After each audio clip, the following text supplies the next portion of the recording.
کیا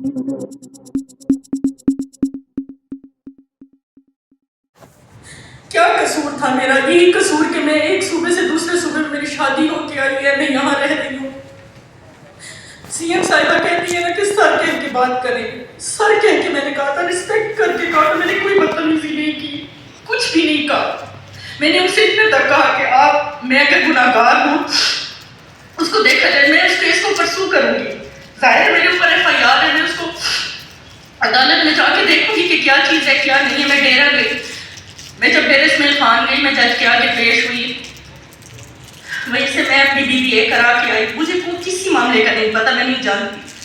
بعد میں انہوں نے بتایا کہ اس میں وہ جو مدعی بن کے آیا تھا وہ بھی تھا، مجھے پکچرز دکھا رہے، فلاں کو جانتی ہو، فلاں کو جانتی ہو۔ میں نے کہا میں نہیں جانتی۔ میں نے ان سے صاف کہا، مجھے دھمکی دے کے ڈیرہ اسماعیل خان پولیس کا، وہ کہتے ہیں KPK پولیس کا ASI آ کے کہ تم چلو تمہارا میڈیکل کراتے ہیں۔ کس جرم کا میڈیکل سر؟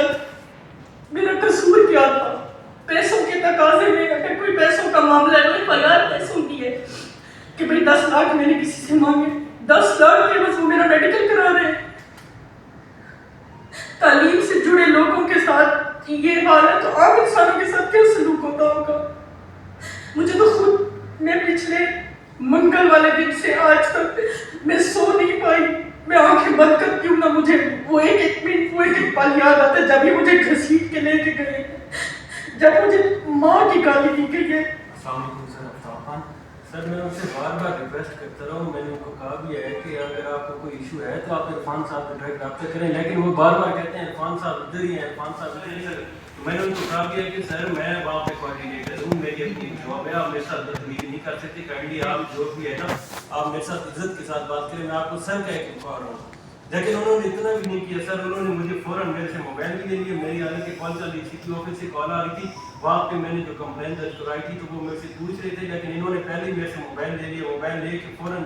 موبائل بند کر کے سائڈ کرا دیا اور مجھے اندر کمرے میں بٹھا دیا۔ 3 گھنٹے وہاں پہ مجھے کمرے میں بٹھایا، مارا پیٹا بھی تھے مجھے، اور 3 گھنٹے بعد مجھے باہر نکال دیا۔ وہ مشرف صاحب تھے، ان کی مہربانی، انہوں نے کہا باہر آپ جائیں، آپ 3 گھنٹے بعد 4 گھنٹے بعد آ کے اپنا موبائل دے دیجیے گا، ان کو آپ کو نہیں ملنے دیں گے، بالکل بھی نہیں ملیں گے۔ مجھے تو بات بھی نہیں کرنی تھی، حالانکہ میں ان سے بار بار بات کرنا چاہ رہا تھا، لیکن انہوں نے جب پیسے موبائل لاسٹ پہ جا کے، یہ سر پیسوں کا پروف بھی ہے ہمارے پاس،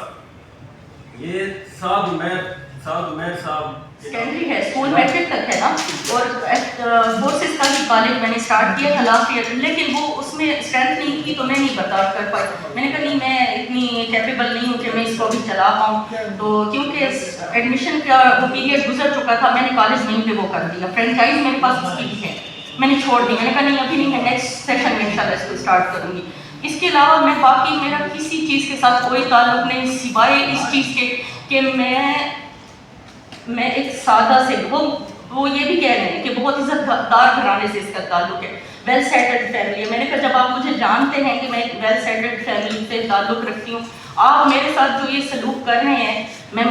ہو سکتا ہے کوئی پرخاش ہو، ان کو دیرینہ دشمنیاں ہوتی ہیں، کوئی نہ کوئی بات کسی کو بری لگ جاتی ہے، لیکن مجھے نہیں پتا کہ اس ڈیرہ اسماعیل خان پولیس کے اس اہلکار نے کیوں میرے ساتھ یہ کام کیا کہ میرا موبائل، اس نے ریکوری میں بھی اپنا نمبر ڈالا ہوا سارا کچھ، بعد میں جب اس نے میرے ہاتھ میں موبائل پکڑایا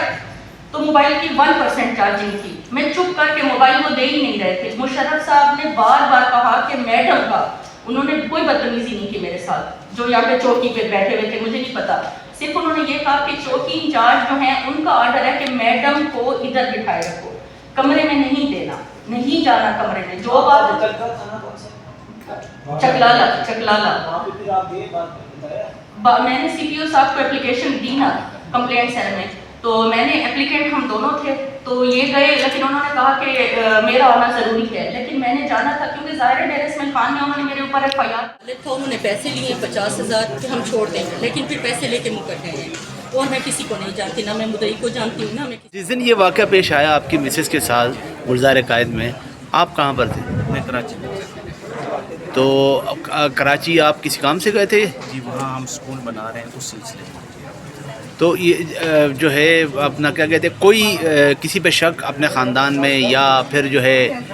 خاندان سے باہر، یا کسی کا آپ نے ایڈمیشن نہ کیا ہو، کسی پہ شک؟ ایسا کوئی ایشو نہیں ہے،